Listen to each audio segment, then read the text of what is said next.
커피 한입 건축 한입. 오늘은 에토피아 아티차 엘더플라워 가양 커피로 알려져 있는 커피를 16g 내려왔습니다. 자스민 향이 특징입니다. 오늘 할 이야기는 제가 업무 시설 임대 건물에 대한 이야기를 해볼게요. 그래서 업무 시설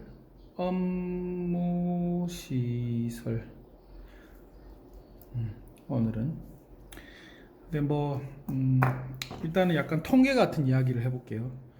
여러분들 대기업에 다니는 사람들이 전체 노동인구의 몇 %쯤 될까요? 3분의 2? 몇만 명씩 일하니까 OECD 평균이 15%입니다. 한국은 훨씬 높겠죠? 다른 나라에 비해서 아마 17%인가 뭐 그러더라고요. 쇼킹한 얘기죠. 상식에서 벗어난 얘기입니다. 그죠? 우리가 30에 시작해서 60에 그만둔다고 치고 노동을 30년을 노동을 한다고 생각을 해보죠. 9 to 6로 일을 하면은 8시간 근무인가요? 저는 뭐 시간 관계없이 관련 없이 근무를 해서 8시간 근무인지 9시간 근무인지도 모르겠네. 어쨌든 하루에 잠자는 시간 8시간, 일하는 시간 8시간 빼고 나면은 사실은 16시, 몇 시간 남죠? 16시간, 8시간 남잖아요. 38, 24니까. 그 쪼개가지고 이동하고, 뭐, 밥 먹고, 뭐, 이리저리 빼고 나면은 사실 이제 우리의 삶은 깨어있는 시간의 대부분을 노동을 하면서 보내는 거잖아요. 그것도 이런 시기에 30에서 60까지의 근력과 지력이 최고조에 달했을 때 그 에너지를 노동에 바치는 거잖아요. 그만큼 노동이 중요하다는 거겠죠. 개인의 프라임한 그 시간을 다 바치니까 에너지를. 근데 그 말은 또 여기에서 85% 인구의 85% 정도가 80%라고 치죠. 뭐 20%라고 치고 80%의 정도가 되는 사람들이 제대로 만들어지지 않은 계획하지 않은 노동 환경에서 여생을 보내는 겁니다. 한 번밖에 없는 인생을 임차해서, 그죠? 임대시설이라고 보통 임대 공간에서 이면도로에 보통 있고 조건들이 보통 뭐 그렇죠. 그리고 뭐죠? 근생이라고 하죠. 근린생활시설에서 보냅니다. 그래서 한국 이야기 주제로 어택 들어가기 전에 제가 코드 듀 트라바이라고 하는 프랑스 노동법을 얘기를 한번 살짝 할게요. 제가 프랑스에서 일을 했었는데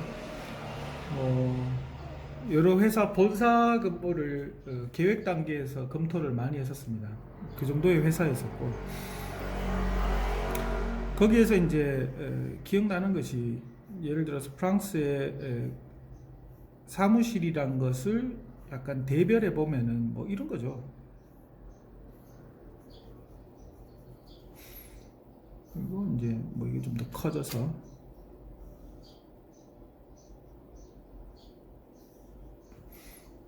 이게 이제 꺾여서 돌아가기도 하는데 뭐 이렇게 그려놓으면 이제 이해는 하시겠죠.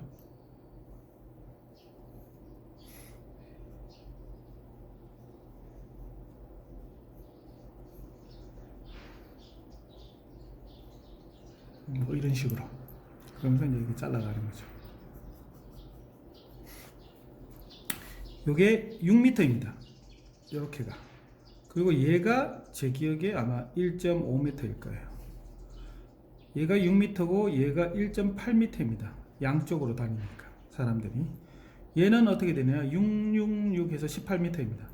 얘는 뭐냐? 중간에 얘들이 이제 탕비, 화장실, 코어, 뭐 창고, 뭐 등등인 거죠.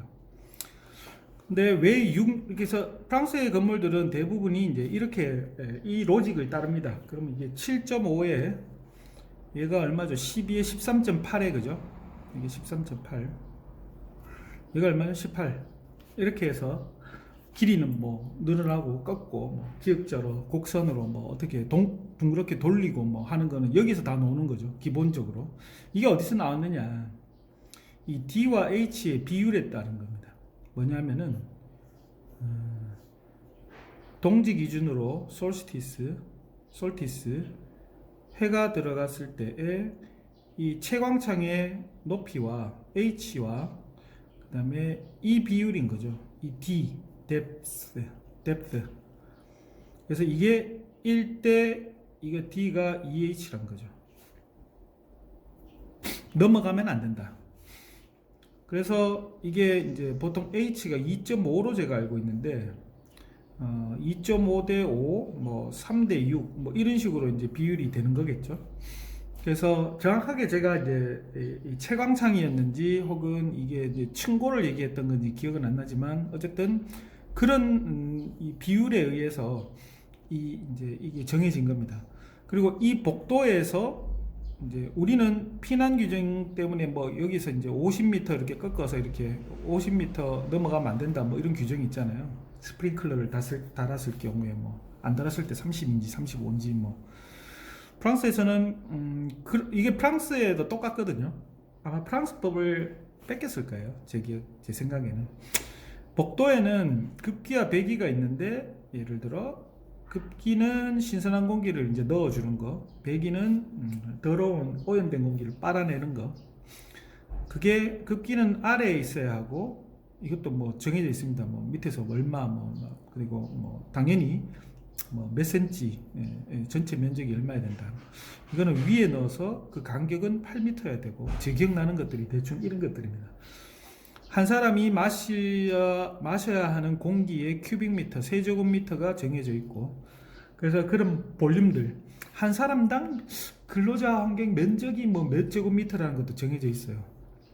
거기에 따라서 당연히 화장실의 배기 개수가 정해지고 여기 몇 명이 일하느냐에 따라서 면적과 사무실 면적과 화장실 크기가 그 개수가 정해지고, 그리고 복도에서 나가는 대피하는 문의 폭, 복도 폭이 다시 결정됩니다. 그게 6배라는 개념이에요. 그래서 뭐 이까지는 뭐 더 들어가지는 않고 이 정도로 하고, 이제 프랑스의 노동법은 이 정도로 소개하고, 제가 오늘 얘기할 거는 이제 한국의 열악한 환경에 대해서 얘기를 하고 싶은 거니까 아예 이제 전체 그림을 한번 이렇게 그려놓고 시작을 하죠. 안 그러면 이제 제가 어디다가 어떻게 그릴지 모르니까. 이게 단면이 있고 제가 이 그림을 그려야 되는구나. 먼저 한국에서 부동산의 상식 중에 상식이 있는데 아마 이걸 거래를 안 해보신 분들은 모를 수도 있어요. 그죠? 똑같은 조건의 땅이 여기 있다고 칩시다. 조건의 면적이 똑같아요. 그래서 건물을 이렇게 올리는 거죠. 머릿속에 똑같은 면적이에요. A, B. 도로가 이쪽에 있습니다. 해가 여기 있어요. 어느 땅을 사시나요? 당연하지. 그걸 물어서 뭐하나. 이 바보지. 해가 이쪽이니까 남양 땅을 사야죠. 그래야지 이게 우리는 남양의 민족이잖아요. A입니다. A 사셔야 돼요. 왜냐? 우리의 건축법에는 어떤 게 있냐면은 쉽게 말해서 뒤에 건물에 태양이 자연광이 들어가는 것을 막지 말아야 합니다. 그래서 대지 경계에서 1.5m를 떨어뜨려서 9m 올라간 높이에서 1대2로 꺾어서 이 부분을 짓지를 못해요. 얘가. 그래서 쉽게 말하면 건물이 이렇게 되는 거죠.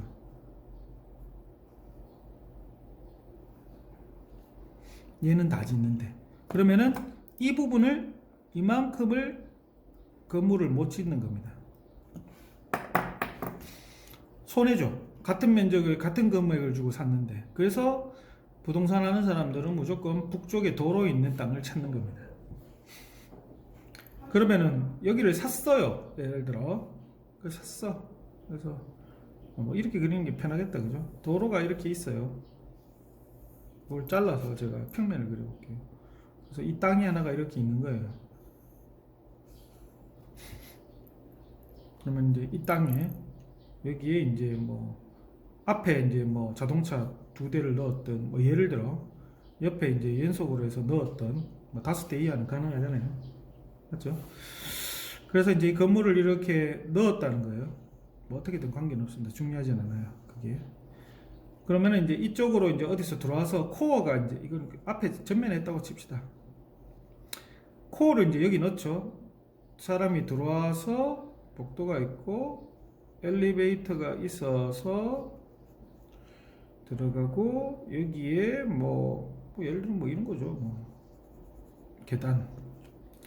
그래서 들어와서 계단으로 올라가거나 엘리베이터 타고 올라가서 건물에 들어가는 뭐 2개든 1개든 1개인 경우에 이제 상상을 해봅시다. 건물이 이렇게 돼 있어요. 그럼 보통 3분의 2 정도로 해서 이렇게 나눈 다음에 면적이 이 정도를 이제 회의실, 사장실로 쓰죠.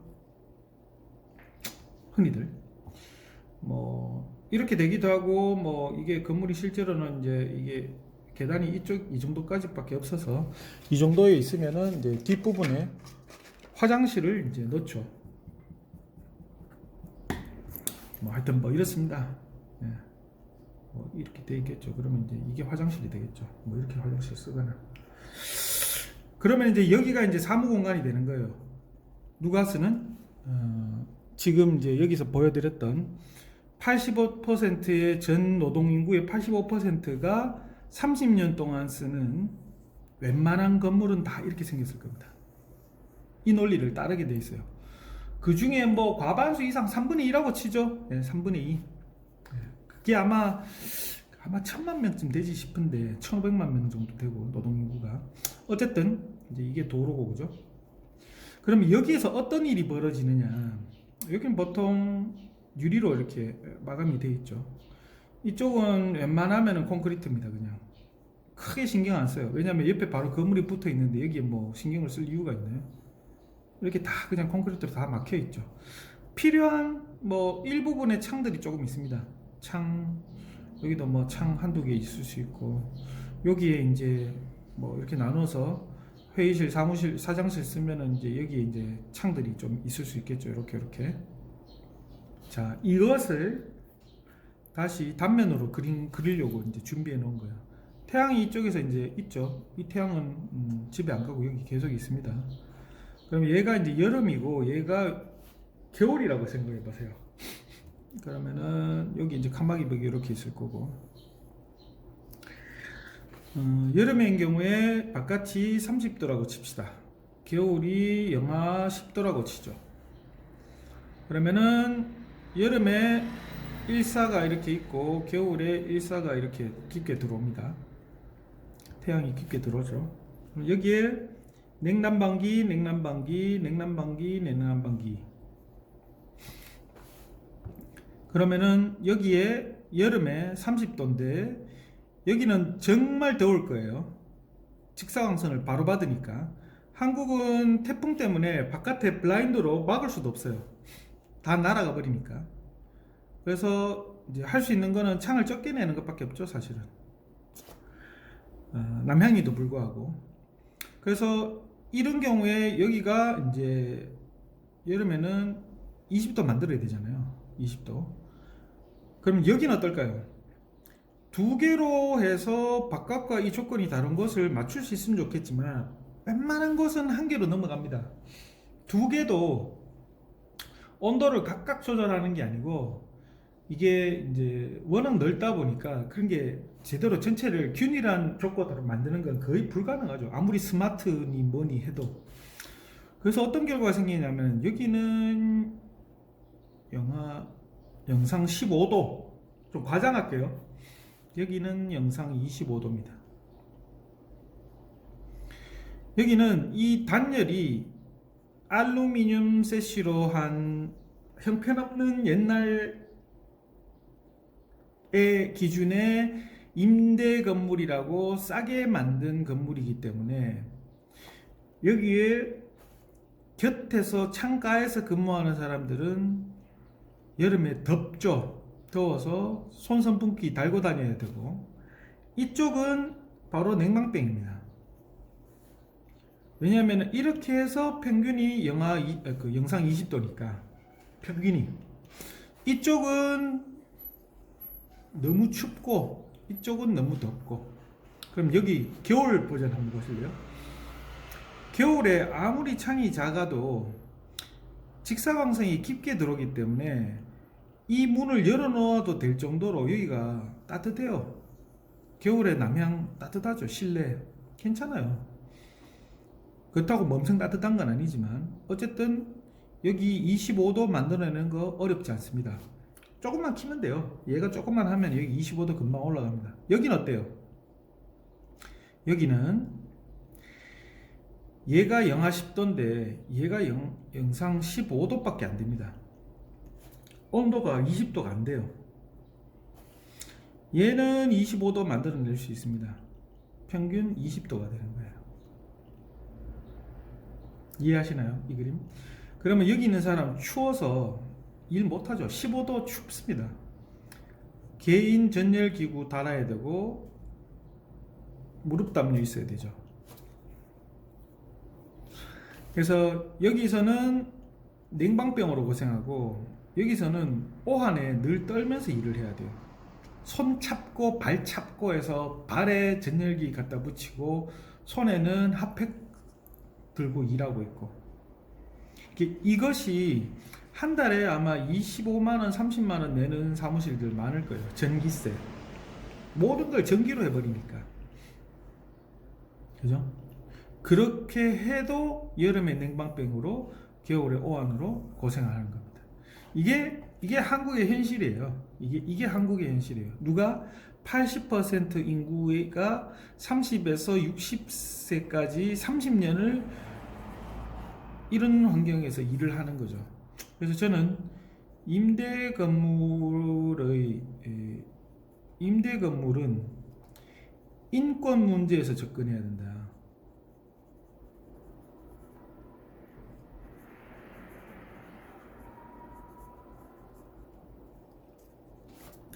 이상입니다.